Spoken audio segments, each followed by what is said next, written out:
السلام علیکم ورحمۃ اللہ تعالی وبرکاتہ۔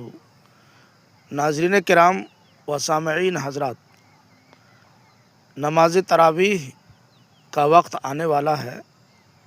تراویح کا مسئلہ سماعت فرما لیں۔ کبھی کبھی امام قعدہ پر بیٹھے بغیر تیسری رکعت کے لیے کھڑے ہو جاتے ہیں، تو اس کا مسئلہ کیا ہے؟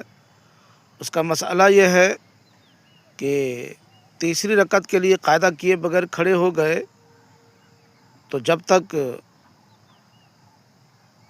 تیسری رکعت کا سجدہ نہیں کیا ہے واپس آ جائیں اور قاعدہ کر کے تشہد پڑھ کے سجدہ سہو کے ذریعے سے نماز مکمل کر لیں۔